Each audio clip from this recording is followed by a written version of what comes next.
अज्ञानतिमिरान्धस्य ज्ञानाञ्जनशलाकया चक्षुरुन्मीलितं येन तस्मै श्रीगुरवे नमः। श्रीचैतन्यमनोभीष्टं स्थापितं येन भूतले सोऽयं रूपः कदा मह्यं ददाति स्वपदान्तिकम्। नारायणं नमस्कृत्य नरं चैव नरोत्तमं देवीं सरस्वतीं व्यासं ततो जयमुदीरयेत्।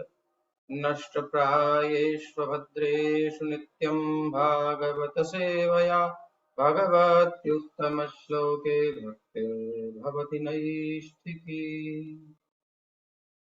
दृष्ट्वानुयान्तमृषिमात्मजमप्यनग्नम् देव्यो ह्रिया परिदधुर्न सुतस्य चित्रम् तद्वीक्ष्य पृच्छति मुनौ जगदुस्तवास्ति स्त्रीपुंभिदा न तु सुतस्य विविक्तदृष्टेः। जी अनुवाद। श्रील प्रभुपाद जी के अनुसार, जब श्रील व्यासदेव अपने पुत्र के पीछे पीछे जा रहे थे तो नग्न स्नान करती सुंदर तरुणियों ने वस्त्रों से अपने शरीर ढक लिए। यद्यपि व्यासदेव स्वयं नग्न ना थे, लेकिन जब उनका पुत्र वहीं से गुजरा था तब उन्होंने वैसा नहीं किया था। मुनि ने इसके बारे में पूछा तो तरुणियों ने उत्तर दिया कि उनका पुत्र पवित्र है, और जब वह उनकी ओर देख रहा था तो उसने स्त्री तथा पुरुष में कोई भेद नहीं माना, लेकिन मुनि तो भेद मान रहे थे। बड़ी ऊंची बात।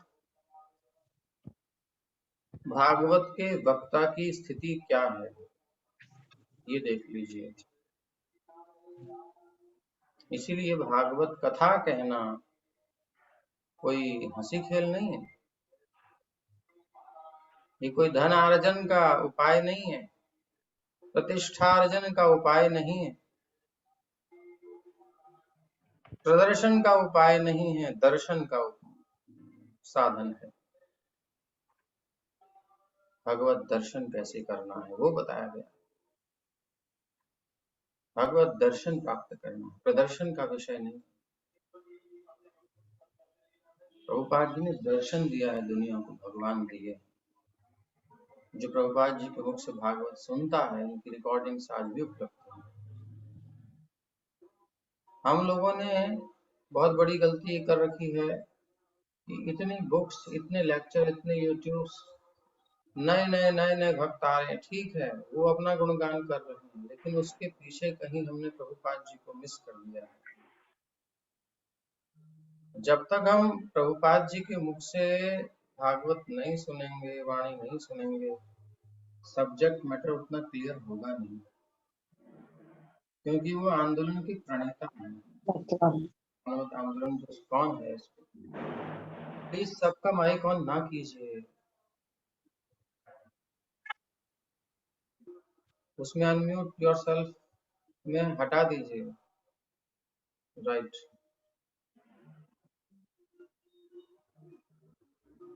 तो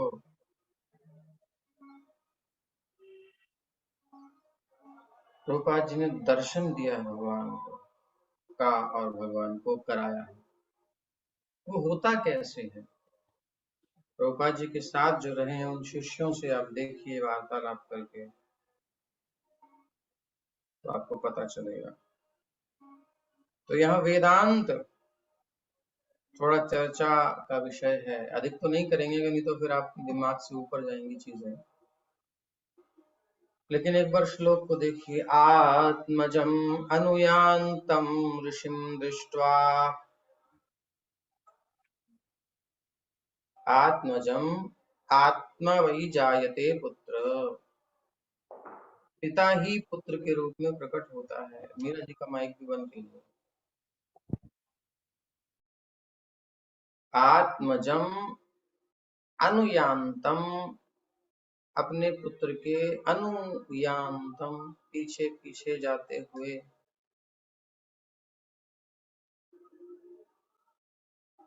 ऋषिम व्यासदेवम दृष्ट्वा, ऋषि व्यासदेव देखकर व्यासदेव को 16 साल का लाला छोरा भी गया है, बिल्कुल जवान हृष्ट-पुष्ट शरीर, इतना सुंदर है, इतना हैंडसम है कि क्या कहा जाए। और उसने कोई वस्त्र भी धारण नहीं कर रखा है, नई जवानी है, बिल्कुल कोई समस्या नहीं है और उसकी तरफ से कोई परेशानी नहीं।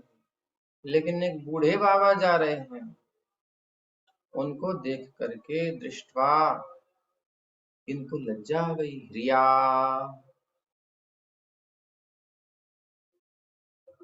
परिदधु, जब लज्जा आती है तो उसका निवारण किया जाता है। लज्जा का निवारण कैसे किया जाता है? लाजवंती से वस्त्र धारण कर लिए, चुनरी ओढ़ ली, ढक लिया अपने आप को, अंगों को। और देव्या, इन्होंने सुंदरियों ने, अर्थात उनको सब स्वीकार करते हैं कि वह सुंदरियां हैं और अच्छों अच्छों की हालत खराब हो जाती है, पिघल जाते हैं उन्हें देख। आजकल जो हॉलीवुड बॉलीवुड में ये सब छछुंदरियां हैं, कोई सुंदरी नहीं। ये मेकअप करके ना आए तो आप देखेंगे नहीं। हाँ, एक वासना से युक्त व्यक्ति होता है, उसको तो फिर किवाड़ भी पापड़ लगते हैं, वो लगवाते हैं। लेकिन अगर साधारण स्वरूप से है तो नहीं लगेगा। तो यहाँ ये स्वर्ग की अप्सराएं हैं, सुंदरियां हैं, जिनको कि वास्तव में सौंदर्य प्राप्त है विधाता से। इनका कार्य ही ये है, आकर्षण करना। तो कभी कभी यहाँ संसार में भेजा जाता है इनको आकर्षण करने के लिए। कोई होता है बहुत बढ़िया ब्रिलियंट स्टूडेंट होता है, कोई ऋषि तपस्वी मुनि, तो उनका पेपर लेने के लिए इनको भेजा जाता है कि जाइए थोड़ा पेपर लेकर के आइए, देखिए कितने मार्क्स मिलते हैं इन महामुनि जी को। तो फिर वो लेके आती हैं, थोड़ा सा एग्जामिनेशन होता है, वो अगर पिघल जाते हैं तो वो फिर फेल हो जाते हैं। पास है तो फिर तो इंद्र को ही प्रणाम करने आना पड़ता है, महाराज आप तो दिव्य हैं। तो देव्य, ऐसी सुंदरियां, अपि यद्यपि व्यासदेव अनग्नम सुतस्य न तद्वीक्ष्य मुनौ चित्रम पृच्छति। नग्न नहीं थे व्यासदेव जबकि, और सुतस्य, लेकिन सुत कैसे थे? नग्न थे। बालक नग्न है, युवक है, पिता बूढ़ा है और अनग्नम, नग्न नहीं है। लेकिन सुतस्य ना, सुतस्य पुत्र को देखकर उन्होंने कोई लज्जा नहीं करी। लज्जा लगी नहीं उनको तो निवारण कहां से करेंगे? इनको लगा ही नहीं कोई और दूसरा जा रहा है। मुझ में और तुम में कोई भेद ही नहीं है। ये संसार वाला नहीं। संसार में कहते हैं तुम और हम एक है, वो अलग है, वो दृष्टा दृश्य एक नहीं हुआ। यहाँ पर दृष्टा कोई है, दृश्य कोई है ही नहीं, सब दृष्टा है। वेदांत में जब चलते हैं तो आप अपने सामने नेत्रों से कुछ देख रहे हैं, वह दृश्य है। लेकिन क्या आप, कौन देख रहा है उसको? आंखें देख रही? नहीं नहीं, आंखें थोड़ी देख रही हैं। आंखों से भी पीछे जाओ, मतलब नेत्रेंद्रिय, गोलक नहीं, नेत्रेंद्रिय से पीछे जाओ। मन ना हो वहां पर तो क्या नेत्रेंद्रिय देख पाती है रूप को? नहीं देख पाती। ऐसे ही कान, स्पर्श और जो भी अनुभूति के इंद्रियों के विषय है सब, मन के बिना कोई काम नहीं करता। ये चित्र आकर मानस पटल पर अंकित होता है, उसमें भी बुद्धि निश्चय करती है, तो बुद्धि देख रही है मन को, बुद्धि दृष्टा है। मन दृश्य है, सब कुछ दृश्य में आ गया। लेकिन बुद्धि को भी कोई उपयोग कर रहा है, स अहम, उस अहम तत्व तक पहुंचती हैं चीजें, लेकिन जो उसका अहम विलीन हो जाता है, पृथक भाव नष्ट हो जाता है, पृथक धिया, पृथक बुद्धि नष्ट हो जाती है, पृथक भाव, ये सब आगे वर्णन आते हैं, नष्ट हो जाता है, उसका दृश्य कहीं रह ही नहीं जाता है, वो दृष्टा ही होता है बस। वो स्वयं का दर्शन करता है, दूसरा कोई है ही नहीं उसकी दृष्टि में, सब जगह आत्म तत्व का दर्शन करता है। यहां तक सुखदेव जी पहुंचे हुए ही पैदा हुए थे। सुखदेव जी यहीं से जन्म लिए हैं, और हमको तो खबर भी नहीं है होता क्या है। तो वहां सुखदेव जी ये मेल और फीमेल का भेद नहीं कर रहे हैं, वो दिग दृश्य विचार खत्म है यहाँ, वो लीन है ब्रह्म में, ऐसी उनकी स्थिति है। तो अब तो सुतस्य ना, तो अब ऐसा देखा, मतलब बताओ जनरली होता क्या है कि युवक को देख करके मन मचलता है, बुढ़ों को देख करके नहीं मन मचलता। लेकिन यहाँ तो युवा छोरा निकल गया बिल्कुल बगल में से, इतनी सुंदर सुगंधी उसके शरीर की, इतना सुंदर रूप है उसका, और कितनी सुंदर अवस्था है, लेकिन उसकी तरफ कोई ध्यान नहीं, हम बूढ़े जा रहे हैं, हमसे पर्दा कर रही हैं जी, क्या बात है। तो तद्वीक्ष्य मुनौ चित्रम पृच्छति, आंखें बड़ी बड़ी करके, बाबा तुमको हमसे शर्म लगता, उससे शर्म नहीं लगता, बड़ी बाबा ये क्या है सब ये। तो जगदहु देवियों ने उत्तर दिया, बोले तब स्त्री पुंभिदा, आप जो है ना, हाँ हाँ, आप जो है ना स्त्री पुरुष में भेद मानते हैं जी, बट सुतस्य ना, आपके सुत जो है, सुतस्य तु ना, पुत्र तो नहीं देखते ये सब, उन्हें पता ही नहीं कौन क्या है, तो चल रहे हैं अपने ही में चल रहे हैं, उनका कहीं गमन आगमन है ही नहीं। फिर क्या है, बोले विविक्त, खाली, कुछ है ही नहीं उनकी दृष्टि में, कोई दूसरा है ही नहीं। वयम द्वितीयाभिनिवेशदस्य, जब द्वितीय में सत्ता में अभिनिवेश होता है तभी भय होता है, उन्हें कोई भय नहीं है, भय नहीं है, काम नहीं है, क्रोध नहीं, लोभ नहीं, कुछ है नहीं उनके अंदर, वो किसी और ही प्लेन में, प्लेटफॉर्म में घूम रहे हैं। विविक्त दृष्टे, उनकी दृष्टि खाली है, जो खाली है वही तो असली बात है। अपन में संसार भरा है, चित्त में संचित संसार, संसार में चित्त, ऐसा कुछ है, लेकिन इनकी दृष्टि में कुछ नहीं है ही नहीं कुछ। एको ब्रह्म द्वितीयो नास्ति, एकमात्र ब्रह्म की सत्ता है, दूसरा कुछ है ही नहीं, सब ब्रह्ममय, सर्वम खलविदम ब्रह्म, विविक्त। तो अब बताओ क्या देखेंगे, बताइए क्या देखेंगे। विविक्त दृष्टे अस्ति, चलिए आगे चलते हैं, शांति होगी होगी मन में, हो क्या है पता नहीं, पढ़िए जी। श्रील सुखदेव गोस्वामी के निर्विकल्प कल्पत्व को प्रमाणित करने के लिए श्लोक कह रहे हैं। श्रील व्यासदेव जी जो अपने पुत्र के पीछे जा रहे थे, वे वस्त्र धारण किए हुए थे, किंतु जो स्त्रियां जल में क्रीड़ा कर रही थी, उन्होंने लज्जा के कारण वस्त्र धारण कर लिए। ऐसा उन्होंने श्री सुखदेव गोस्वामी को देखकर नहीं किया, यह बड़े आश्चर्य की बात है। ओह, यह स्त्रियां मेरे युवा एवं नग्न पुत्र को देखकर लज्जित नहीं हुई, जो हर दिशा में देख रहा था, अपितु मुझ वस्त्र धारण किए हुए वृद्ध को देखकर भी लज्जित हो गई। यद्यपि मैं उनकी और नहीं देख रहा था, क्योंकि मैं समझ रहा था कि स्त्रियां जल में क्रीड़ा कर रही हैं।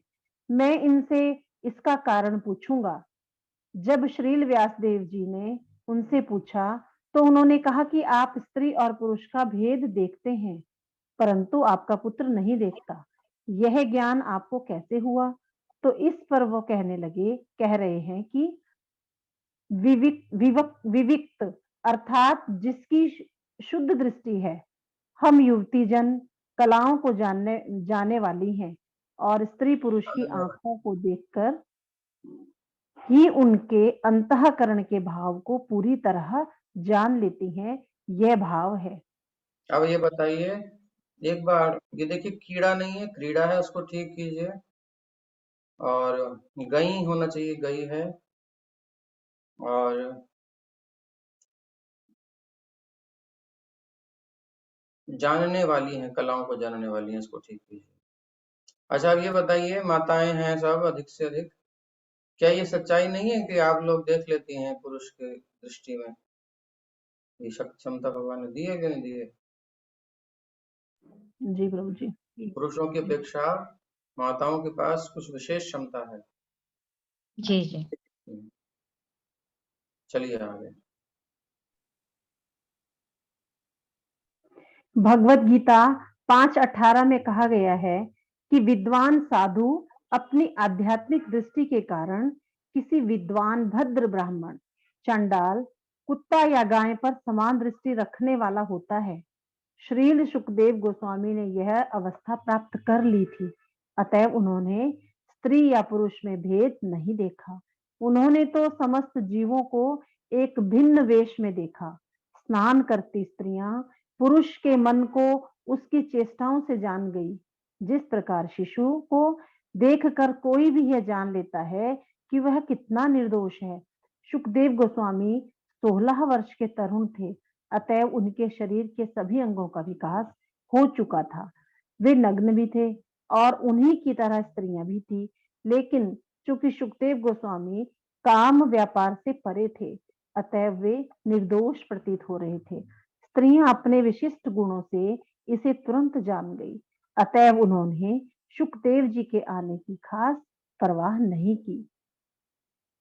जी। लेकिन जब उनके पिता उधर से गुजरे तो स्त्रियों ने तुरंत वस्त्र ओढ़ लिए। ये स्त्रियां उनकी पुत्रियों और पौत्रियों जैसी ही थी। फिर भी व्यास देव ने आने पर उनमें सामाजिक रिवाज के अनुसार प्रतिक्रिया हुई, क्योंकि व्यास देव गृहस्थ की भूमिका निभा रहे थे। गृहस्थ को स्त्री तथा पुरुष में भेद बरतना होता है, अन्यथा वह गृहस्थ नहीं हो सकता। अतः मनुष्य को चाहिए कि स्त्री तथा पुरुष के प्रति आसक्ति से रहित होकर शरीर और आत्मा का अंतर जाने।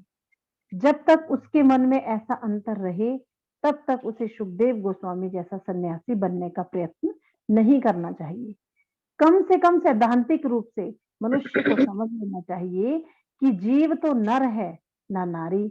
बाहरी बाने को प्रकृति ने पदार्थ से इसलिए तैयार किया है कि उसमें विपरीत लिंग के लिए आकर्षण उत्पन्न हो, जिससे वह इस भौतिक जगत में फंसा रहे। मुक्त जीव इस विकृत भेद से ऊपर होता है। वह दो जीवों में अंतर नहीं मानता। उसके लिए सभी एक ही आत्मा है। इस आध्यात्मिक दृष्टि की पूर्णता मुक्त अवस्था में है और श्रील सुखदेव गोस्वामी ने वह अवस्था प्राप्त कर ली थी। श्रील व्यासदेव भी दिव्य अवस्था में थे, किंतु गृहस्थ होने के कारण प्रथावश वे अपने को मुक्त जीव नहीं मानते थे।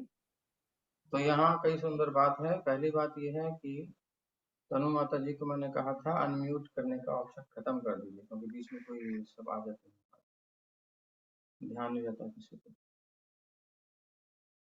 आपके हाथ में कंट्रोल है, इसलिए आपको ध्यान देना होगा। तो अब ये पढ़ करके चित्त उठ जाना चाहिए हमारा, पीछे पीछे नहीं, आगे चलिए। व्यासदेव जी और सुखदेव जी दोनों ही, व्यासदेव जी भी भगवान के अवतार हैं, सुखदेव जी भगवत स्वरूप ही हैं। तो व्यासदेव जी के अंदर ऐसा क्यों दिख रहा है? व्यासदेव जी भी दिव्य अवस्था में थे, लेकिन वो जिस रोल को निभा रहे हैं गृहस्थ को, तो उसके अकॉर्डिंग वो अपनी स्थिति रखे हुए हैं। अब हम गृहस्थ हैं और हम बने नहीं, हमें कोई फर्क नहीं पड़ता। ये ना महामूर्खता है। अगर आप गृहस्थ में हो तो आपको सब चीजें समझनी होंगी। एक ब्रह्मचारी की स्थिति अलग है, सन्यासी की स्थिति अलग है, गृहस्थ की वो स्थिति नहीं है। इसलिए जो ब्रह्मचारी होते हैं जनरली वो खींच देते हैं गृहस्थों को टेंशन कर देते हैं उनकी लाइफ में। इसलिए थोड़ी समस्या हो जाती है कई बार गृहस्थों को। लेकिन अब उस स्टेज पे जाना भी चाहिए, लेकिन एकदम से नहीं जा सकते। इसलिए गृहस्थों को थोड़ा सा ढीला प्रीचिंग किया जाता है, नहीं तो वो बेचारे परेशान हो जाएंगे। और तो ब्रह्मचारियों को टाइट किया जाता है, तो इसलिए थोड़ा सा अंतर रहता है। तो इसलिए स्ट्रेटेजी में कुछ परिवर्तन किया जा रहा है, ज़्यादा टाइट नहीं किया जाएगा, ढीला रखा जाएगा। और उसके लिए बीच में कुछ थोड़ा सा गैप होना चाहिए, ताकि हाँ ज़्यादा टेंशन ना हो। तो अब क्या हुआ, हमारे सुखदेव गोस्वामी जी वो तो विरक्त हैं, सन्यासी हैं। मतलब वो तो सन्यासी भी क्या, तो है ही जन्म से हो। व्यास देव जी देख रहे हैं, वो गृहस्थ की भूमिका निभा रहे हैं। अब प्रभुपाद जी का क्या यहाँ पर हमारे लिए संदेश है, गृहस्थ को स्त्री और पुरुष में भेद बरतना ही होता है। लेकिन आजकल क्या करते हैं लोग, वो भेद नहीं मानते। ये बहुत बड़ा दोष है। भेद मानते नहीं है, ऊपर से किस लिए, मिल सके। अब आप पता नहीं, पता है कि नहीं पता, बड़े बड़े जो लोग आजकल कह जाते हैं धनी मानी होते हैं, ऐसे लोग होते हैं, उनमें छेड़ा-छाड़ी, बातचीत करना, ये कुछ भी कह देना, ये सब मतलब जो कि एक ऐसी फैमिली में, नॉर्मल फैमिली में बहुत अजीब सा माना जाता है, वहाँ ऐसे ही कह लेते हैं। हमको देख के आश्चर्यचकित होते हैं। एक साथ जो है बियर शराब वगैरह चलती है, पत्नी भी पी रही, पति भी पी रहा है, मतलब उनका भी अपना चल रहा है, वो किसी से मजाक कर रही है, वो किसी से मजाक कर रहा है। ये सब क्या है ये? तो कहते सोच ऊंची है आप प्रभु जी, अभी तो आप तो वो स्त्री पुरुष में भेद देख रहे हैं। अब इतने अभी ये सब कुछ नहीं है, सब अपने तो परिवार है, कोई बात नहीं। फिर इसी में कांड होते हैं, फिर इसीलिए ये सब नौटंकी है, ढोंग है। गृहस्थ है तो स्त्री और पुरुष में भेद बरतना होता है, नहीं तो वो गृहस्थ नहीं हो सकता। वो फिर गया गृहस्थ से बाहर चला गया, या फिर वो मुक्त है। तो मुक्त वाली स्थिति तो है नहीं। तो सुखदेव जी हैं, तो स्त्री को देखकर आकर्षण होता ही नहीं पुरुष को, पुरुष को देखकर स्त्री को कुछ मतलब ही नहीं है, कोई विकार नहीं होगा। अतएव मनुष्य को चाहिए कि स्त्री और पुरुष के प्रति आसक्ति से रहित होकर शरीर और आत्मा का अंतर जाने। जब तक उसके मन में ऐसा अंतर रहे, अंतर है कि नहीं है, ये हमें खुद देखना है। तो अगर अंतर है हमारी दृष्टि में, स्त्री और पुरुष दो अलग अलग देह हैं, आत्मा तो एक ही है, उसमें कोई भेद नहीं होता, आत्मा स्तर पर सब बराबर है। बट दैहिक स्तर पर हमारी चेतना है अभी शरीर में, तो फिर तो अंतर है। जब ये फील है, तो ऐसा अंतर जब तक अंदर है तब तक हम उसी स्टेज में रहें तो अच्छा है। फिर कपट करने की आवश्यकता नहीं। तो फिर ये क्यों है? प्रभुपाद जी कहते हैं कि जीव वास्तव में नर और नारी कुछ नहीं है, हम कुछ नहीं है इसमें से। तो फिर ये क्यों मिला है? ये बाहरी वाणी को प्रकृति ने पदार्थ से तैयार किया, प्रिपेयर किया। वाई? ताकि एक दूसरे से आकर्षण हो, नॉर्थ पोल साउथ पोल आकर्षित हो। फिर क्या होगा, बोलिए यहाँ फंसे रहेंगे और ये दूसरे से आकर्षण होंगे। आत्मा जो शरीर में आसक्त है वो शरीर के आकर्षण में फंसेगा, उसका आकर्षण नहीं है, ये आत्मा का आकर्षण नहीं है, याद रखिए। ये शरीर का आकर्षण है। इसको बोलते तो हैं लेकिन दिमाग में सोचते नहीं है। मेरा आकर्षण आत्मा का नहीं है, इस बॉडी का आकर्षण है शरीर के प्रति। शरीर का शरीर से आकर्षण, या प्रकृति का प्रकृति में। गुणा गुणेषु वर्तन्ते मत्वा न सज्जते, गीता। गुण ही गुणों में वर्त रहे हैं, आत्मा नहीं वर्त रही है। तो जब तक शारीरिक चेतना है तब तक ये आकर्षण रहेगा, क्योंकि वहां आकर्षण है और आत्मा में है नहीं। लेकिन आकर्षण में फंसे क्यों हैं? क्योंकि हम शरीर मानते हैं अपने आप को, शरीर जानते हैं अपने आप को, अनुभव करते हैं ऐसा अज्ञान के कारण। और यही हमारी डिजायर थी कि हम भोगें। कृष्ण बोलिया जीव जखन भोग वांछा करे, इच्छा हमने करी, माया ने कहा अभी पूरी करते हैं तुम्हारी इच्छा, पहना दिया लगाना, करो काम। तो फंसा रहे, इस आकर्षण से जीव फंसा रहता है। मुक्त जीव इस विकृत भेद से ऊपर होता है। कौन सा भेद? विकृत भेद। ये प्रकृति नहीं है, ये हमारे लिए विकृति है। प्रकृति तो अपने आप में प्रकृति है, हमारे लिए तो ये विकृति है। मुक्त जब हो जाता है जीव इस आकर्षण से, कृष्ण कृपा गुरु कृपा से, तो फिर इससे ऊपर उठ जाता है। At that time there is that attraction. उस समय भी वो शरीर में आकर्षण तो होता ही, क्योंकि प्रकृति है जब वो मुक्त होता है। लेकिन वो इससे अपने आप को अलग देखता है। अब इस चश्मे में कुछ हो गया तो मुझ में थोड़ी हो गया, कुर्ते में कुछ हो गया तो मुझ में थोड़ी हो गया। ठीक है, मैं देख रहा हूँ, नो प्रॉब्लम, फट गया या फिर अभी गंदा हो गया, जो भी है। लेकिन अगर मैं अपने आप को कुर्ता समझ रहा हूँ,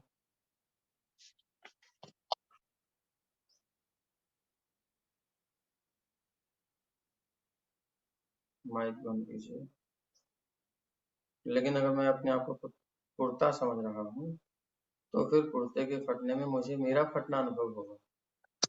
और अभी हमारी यही स्थिति है।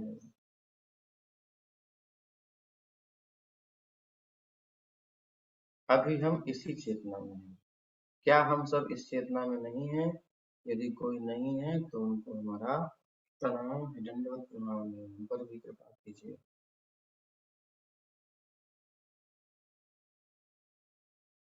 तो विकृत भेद है ये हमारा।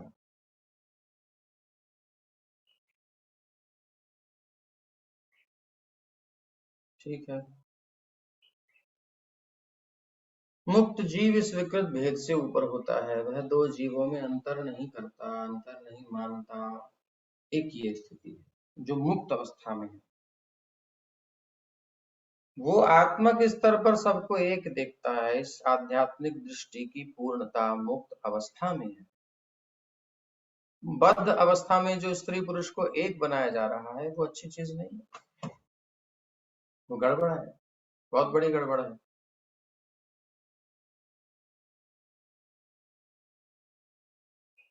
एक मानते कहाँ है, वो तो एक होना चाहते हैं। तेरे बिन जिया जाए। अगर एक हो दोनों, एक ही प्लेटफॉर्म पर हो, तो फिर आकर्षण क्यों है दोनों के बीच में? बोलिए, उनसे पूछना चाहिए। यहाँ तो कोई आकर्षण नहीं हो रहा, यहाँ तो प्रमाण है सामने, सुंदरियां सामने नहा रही हैं, बढ़िया सा सब मूवमेंट है, पूरा मौका है विषय भोग का। न उनको कोई फर्क पड़ा, न इनको कोई फर्क पड़ा।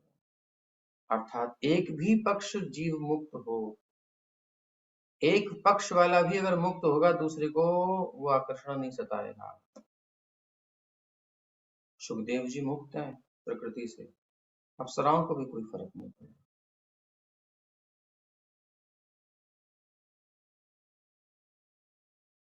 तो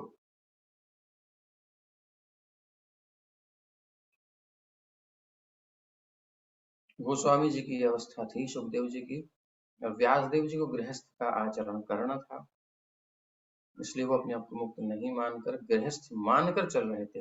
एक होता है गड्ढे में गिरता है, एक होता है उतरता है बचाने के लिए। एक ऊपर खड़ा देख रहा है, सुखदेव जी ऊपर ही ऊपर से रस्सी डाल रहे हैं, ऐसा मान लो, बचा रहे हैं, कथा कह रहे हैं। व्यास देव जी उतर के आ रहे हैं, यानी गृहस्थ में आचरण करके दिखा रहे हैं। तो वो भी मुक्त, लेकिन वो उतरे हैं, उन्हें स्वीकार की है वो चेतना। जब चाहे अस्वीकार कर सकते हैं, स्वतंत्र हैं, मुक्त हैं। और हम सब या वो अप्सराएं वो बद्ध हैं, उस चेतना में चिपकी पड़ी हैं, उनके वश में नहीं है। तो तीनों की स्थिति आपको क्लियर हो गई। आगे चलिए।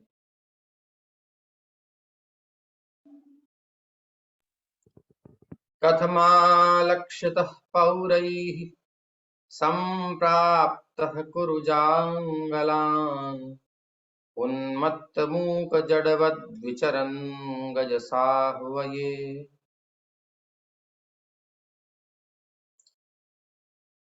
पढ़िए, आप पढ़ेंगी अब या माता जी?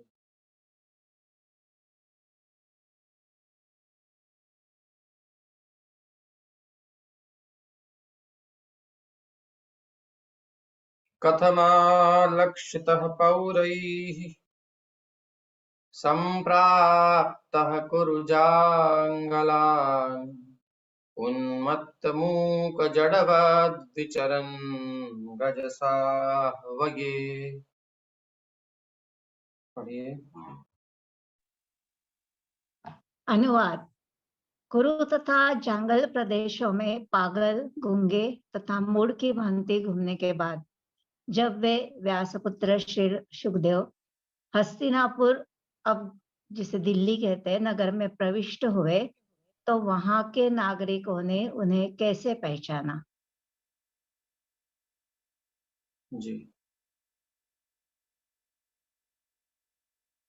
वे समाधि के बाहर भी नहीं आते थे, अपितु कीट के समान पृथ्वी पर पर्यटन करते रहते थे। इस वाक्य से यह सूचित होता है कि वे परिव्राजक के धर्म का निर्वाह करने के लिए पृथ्वी पर विचरण कर रहे थे।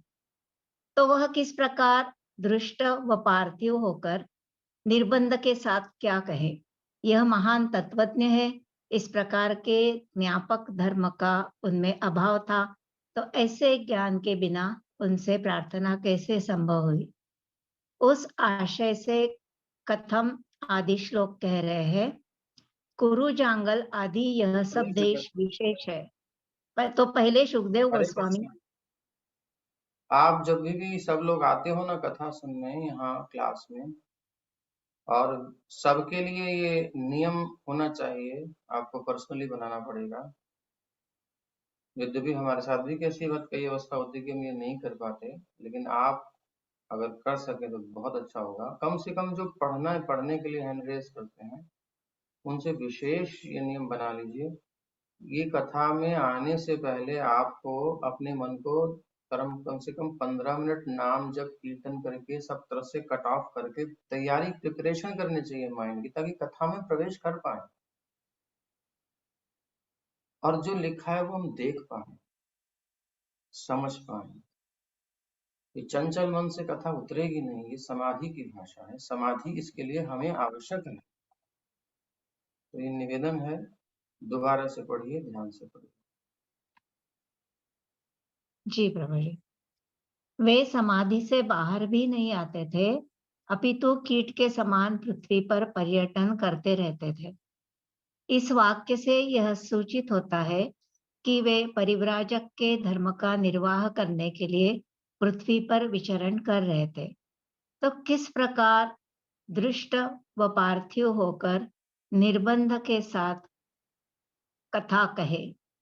तो यह वह महान। आपने वह खुद छोड़ दिया, इसीलिए जी, हम बोल रहे हैं बहुत ध्यान से पढ़िए। और तेज नहीं पढ़ सकते तो स्लो कर लीजिए, स्पीड खुद भी समझना है, क्योंकि आप जो पढ़ रहे हो उससे हमें ही समझ में नहीं आ रहा अगर आंख बंद करके हम पढ़ने सुने तो।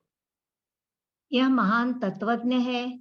इस प्रकार के ज्ञापक धर्म का उनमें अभाव था, तो ऐसे ज्ञान के बिना उनसे प्रार्थना कैसे संभव हुई? उस आशय से कथम आदि श्लोक कह रहे हैं, कुरु जांगल आदि यह सब देश विशेष है। तो पहले शुकदेव गोस्वामी इन स्थानों को प्राप्त हुए और फिर हस्तिनापुर आए, वह देश जिसको हस्ती नाम के राजा ने निर्माण कराया हो, ऐसे हस्तिनापुर में वे विचरण कर रहे थे। तो पूर्ववासियों के द्वारा वे किस प्रकार अलक्षित हो पाए? 3 प्रकार से किसी व्यक्ति के संबंध में ऐसा ज्ञान संभव हो पाता है। सुंदर रूप से, किंचित भाषण से या सदाचार के द्वारा, परंतु वहां तीनों का अभाव ही नहीं, अपितु इनके विरुद्ध आचरण को श्री सुखदेव गोस्वामी अंगीकार किए हुए थे। यह सूचित करने के लिए उन्मत्त मूक जड़वत कहा गया है। वस्तुतः वे ऐसे नहीं थे। इसको सूचित करने के लिए वत का उपयोग कर रहे हैं। जी पीछे जाइएगा। कथमालक्षितः पौरैः कुरुजांगलान् गजसाह्वये उन्मत्त मूक जड़वत् विचरन् संप्राप्तः पौरः कथमालक्षितः। कुरुजांगल प्रदेश में हस्तिनापुर में पागल गूंगे और मूढ़ बिल्कुल जड़, उसे कुछ अकल ही नहीं है, ऐसा बनकर घूमते हुए, जड़ वत, वत मतलब जड़ के जैसा, मूढ़ के जैसा, है नहीं मूढ़ लेकिन लग रहा है कि इसे मूढ़ हो, है नहीं गूंगे लेकिन लग रहा है गूंगा हो, है नहीं पागल लेकिन उन्मत्तवत, मूकवत, जड़वत, ये सब में लग जाएगा। घूमते हुए संप्राप्तः पौरैः कथमालक्षितः, ऐसा व्यक्ति कोई पहुंच जाए। अरे आज कथा के बीच में पंडाल लगा हो, बड़े बड़े लोग बैठे हैं और उस बीच में ऐसा कोई पगला पहुंच जाए, इसे तो घुसने नहीं देगा कोई, भाग यहां से। क्या स्वयं कथा कहने वाला भी पहचान ले दुर्लक्षित नहीं कर सकता। सुखदेव जी ऐसी हालत में गए, बाल बिखरे पड़े हैं, शरीर पर कोई वस्त्र नहीं है, कोई चिन्ह नहीं है और दृष्टि भी कहीं स्थिर नहीं है। ऐसी दृष्टि मतलब अजीब सी दृष्टि है, क्योंकि वो कहीं है ही नहीं उनकी दृष्टि में संसार, तो किसी और ही आनंद में है। संसार में हमारी आईज फोकस करती हैं। आप सामने एक्सरसाइज करोगे, आंख की सामने फोकस करोगे, फिर रिलीज करो फोकस, सब बाहर देखो, फिर लेके आओ, आंखों की दिशा अलग अलग होती है। अब जिसको कुछ संसार में दिख ही नहीं रहा, उसकी चेतना कहीं और है, वो कैसे पहचानेंगे उसे, आप बताइए। तो लग रहा है पागल। आगे ऐसे सुखदेव जी को पहचान कैसे है? तो पहचान के लिए क्या चाहिए? सुंदर रूप हो, लेकिन ये तो बिल्कुल ऊपर सब नहाना धोना ऐसा कुछ दिखता नहीं कि हाँ बिल्कुल बढ़िया से स्नान आदि करके और अपने आप को ध्यान रखा जाए। तो गए डुबकी लगाई, निकल आए, हो गया स्नान। किंचित भाषण तो बोलना ही नहीं मतलब किसी से, तो सुखदेव जी भागवत के मंत्रों का अपने आप ऐसे कोई पागल बड़बड़ाता है, ऐसे बड़बड़ाते हुए आ रहे हैं। तो कोई सदाचार दिखाई नहीं दे रहा है, क्योंकि इनको कोई है ही नहीं, कोई पराया है ही नहीं, सब भगवत स्वरूप ही है। गुरु जी कैसे पहचाने? ये वत शब्द का उपयोग इसलिए किया गया कि लग रहे हैं ऐसे हैं, है नहीं। आगे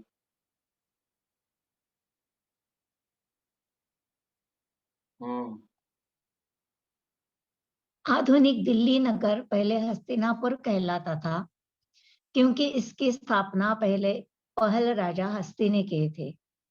अपना पितृगृह त्यागने के बाद गोस्वामी सुखदेव पागल की भांति इधर उधर भटक रहे थे।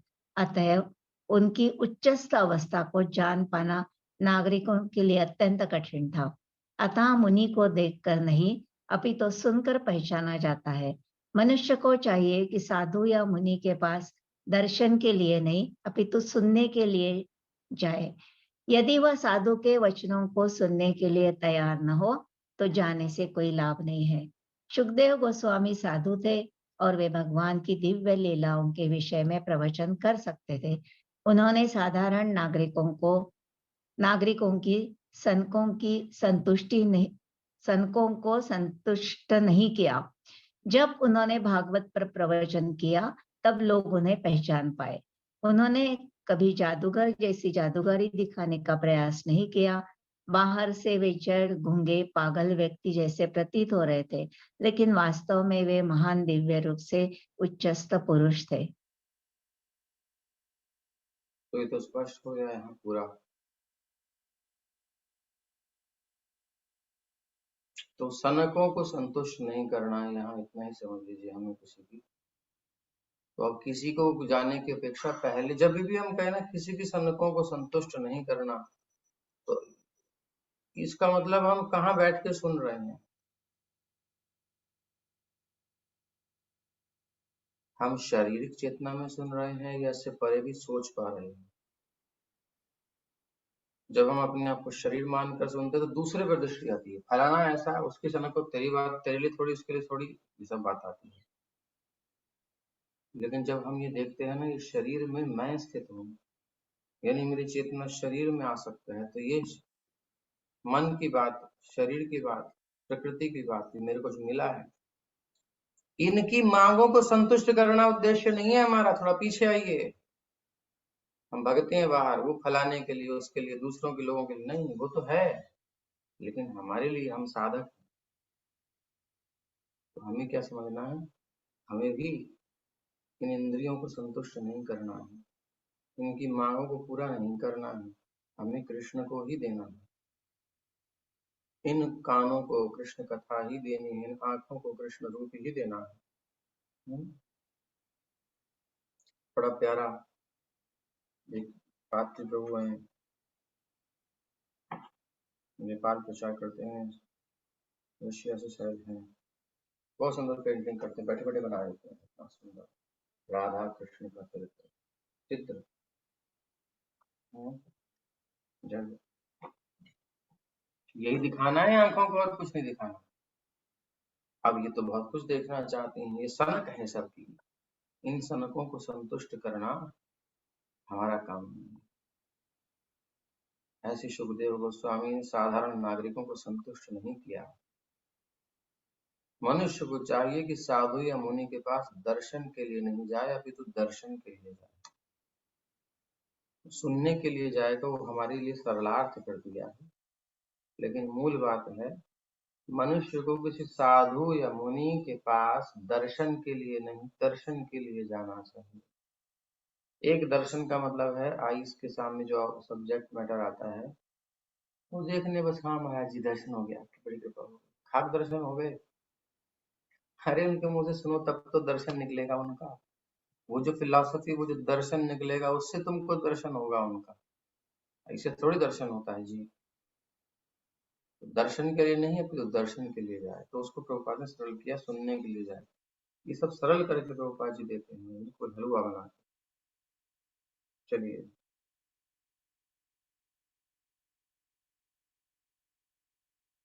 कथं वा पाण्डवेयस्य राजर्षेर्मुनिना सह संवादः समभूतात् यत्रैषा सात्वती श्रुतिः।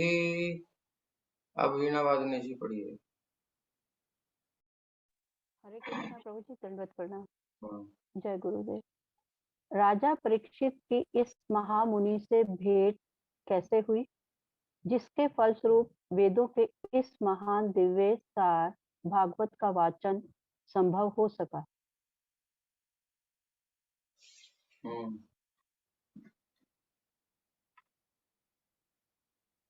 आगे। श्रीमद् भागवत को यहाँ पर वेदों का सार कहा गया है। यह काल्पनिक कहानी नहीं है, जैसा कि गैर जिम्मेदार लोग प्रायः कहते रहते हैं। इसे शुक संहिता अर्थात परम मुक्त मुनि सुखदेव गोस्वामी द्वारा कहा गया वैदिक स्त्रोत भी कहते हैं। तो ये जो है काल्पनिक कहानी नहीं है, वेदों का सार है। इसलिए जब हम वेद पढ़ने के लिए जैसे नियम कानून होते हैं, कम से कम भागवत में उतनी श्रद्धा रख के हमें आना चाहिए। इसलिए पहले भागवत से मन को स्थिर करने का प्रयास कीजिए। या तो दिन रात हमारे मन में भागवत चल रही हो, फिर कभी भी आप आ सकते हो, लेकिन ऐसा नहीं है तो पहले कम से कम 10-15 मिनट अपने आप को डिस्कनेक्ट करना होगा संसार से।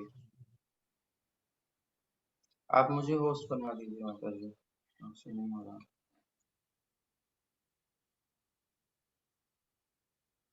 Next please.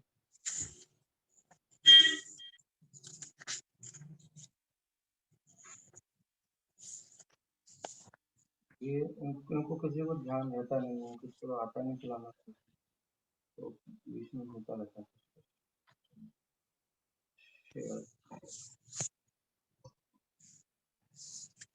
शेयर कीजिए।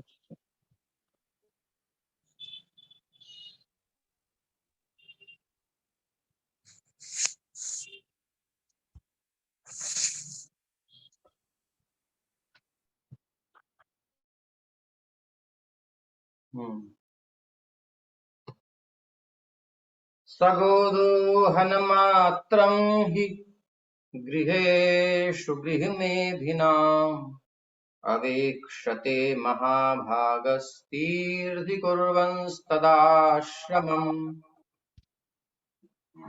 बोलिए। हे सुखदेव गोस्वामी, किसी गृहस्थ के द्वार पर उतनी देर ही रुकते जितने समय में गाय दूही जा सकती है।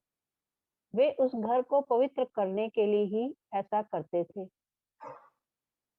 जी।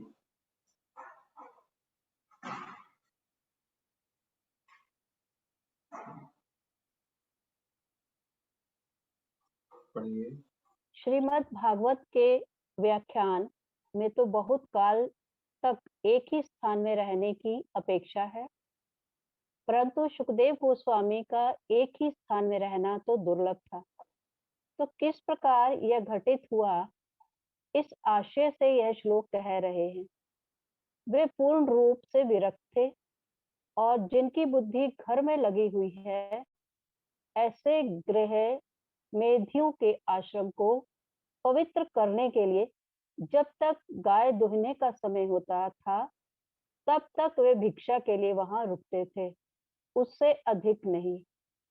ही शब्द इसे यह सूचित होता है कि जन्म से ही ज्ञान, वैराग्य व भक्ति आदि से परिपूर्ण थे, यह अर्थ है। ही शब्द से यह सूचित होता है, तो उसे इसे की जगह से कर दीजिए। ही शब्द से ये सूचित होता है कि जन्म से ही वो ज्ञान, वैराग्य, भक्ति से परिपूर्ण थे। तो कैसे उन्होंने कथा सुनाई, उसके लिए कि भी घूमता रहता है कोई व्यक्ति, कैसे रुकता ही नहीं तो कथा कैसे सुनाएगा। नेक्स्ट क्या है?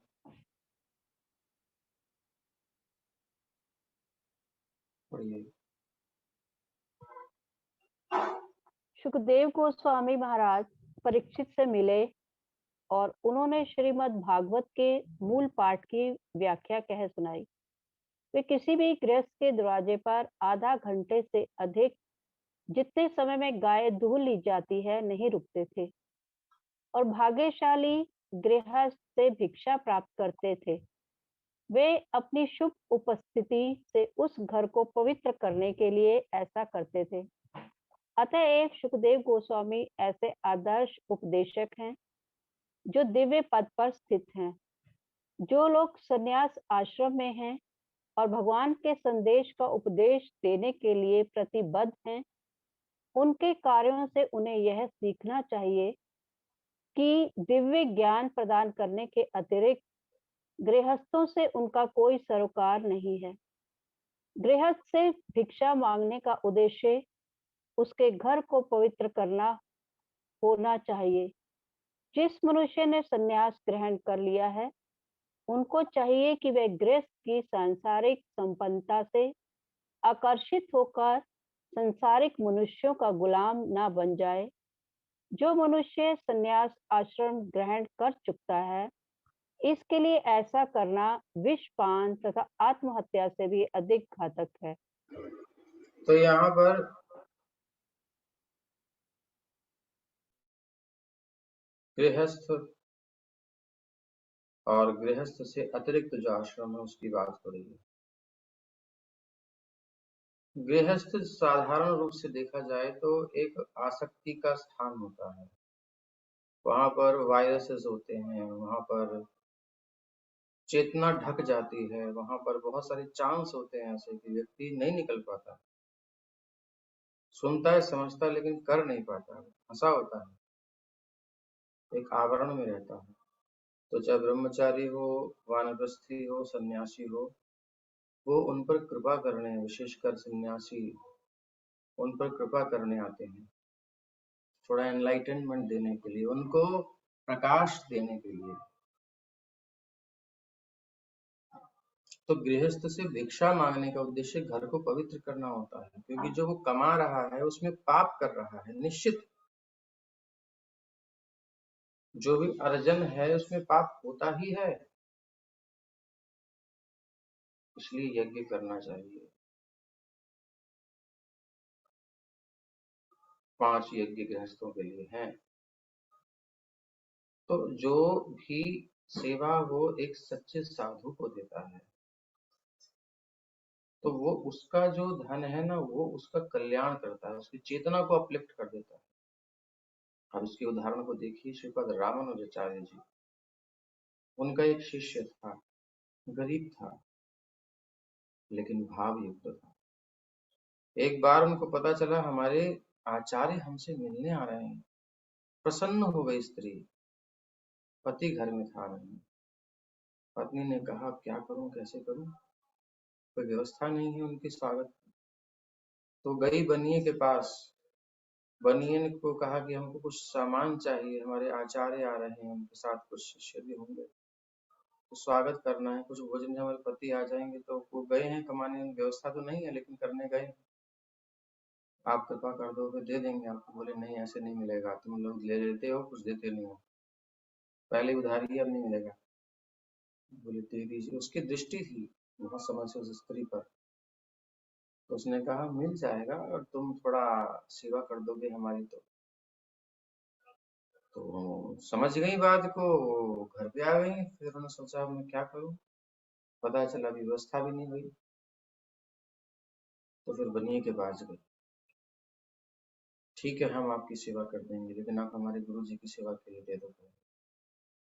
तो गुरु की सेवा के लिए इतना बड़ा त्याग किया, तो बनिए से हामी भर दी, बहुत बड़ी बात, सद वैष्णव के लिए बहुत बड़ी बात। लेकिन वैष्णव क्या होता है ये देखिए,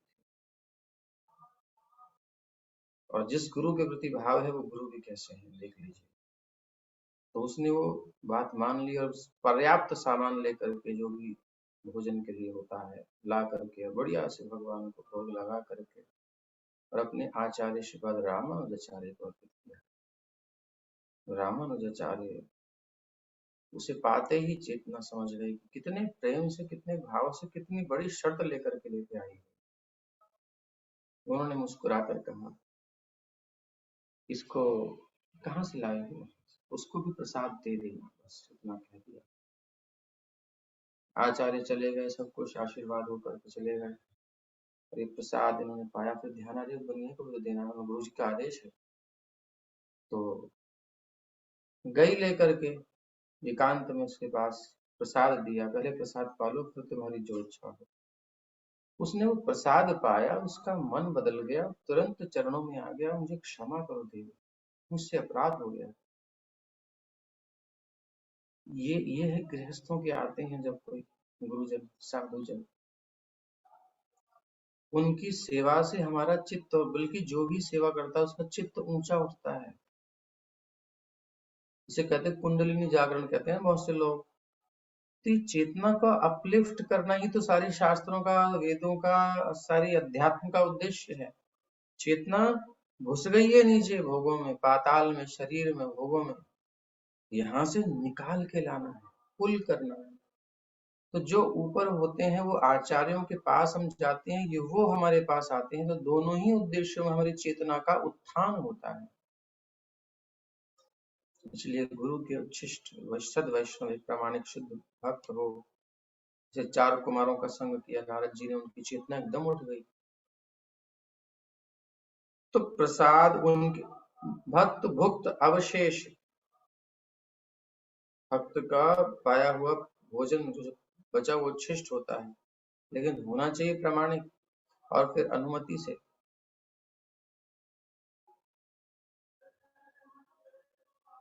ऐसे बहुत सारी कथाएं आती हैं।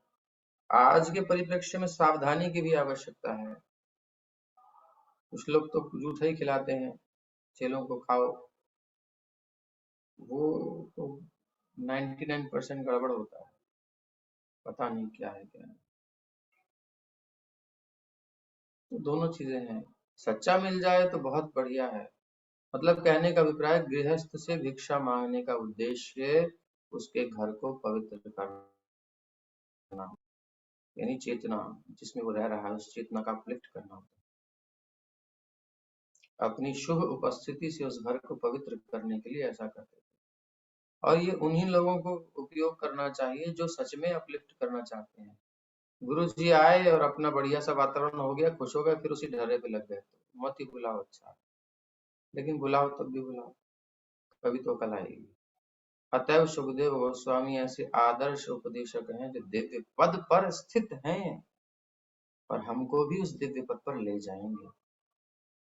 ये शांग संस्मरणात्, आगे ये अंत में भागवत के अंत में जब सुखदेव गोस्वामी से परीक्षित जी प्रश्न करेंगे, यही करेंगे कि जिनके दर्शन से, जिनके स्मरण से शुद्ध्यंति वही गृहाः, तो अगर वो साक्षात आ जाए पाद शौचासन आदि भी, फिर तो कहना ही क्या।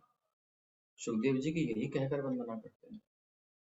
तो ये संतों का संग, साधुओं का संग, वैष्णवों का संग, गोस्वामियों का संग, इसका उद्देश्य ये है, और नहीं कि भाई हाँ आपके चरण पड़ जाएं, हमारा घर पवित्र। पवित्र होने का मतलब क्या है? मतलब फिर हमारी कृष्णा कॉन्शियसनेस इजी हो जाएगी। बट वो टेंडेंसी, वो चेतना भी तो हम लेकर के चलें कि साधु को बुलाएंगे क्योंकि अब भजन नहीं हो रहा है, अब कृपा कीजिए प्रभु, आइए आइए। इसलिए वैष्णवों का चरण पढ़ना चाहिए। ये पहले सोच लो कि किस लिए, उसका लाभ क्या है, तभी तो ले पाएंगे। भजन करने वाला हो, साधक हो, तब उसको वास्तव में साधु का लाभ मिलता है, नहीं तो लाभ ले नहीं पाता। आगे चलिए।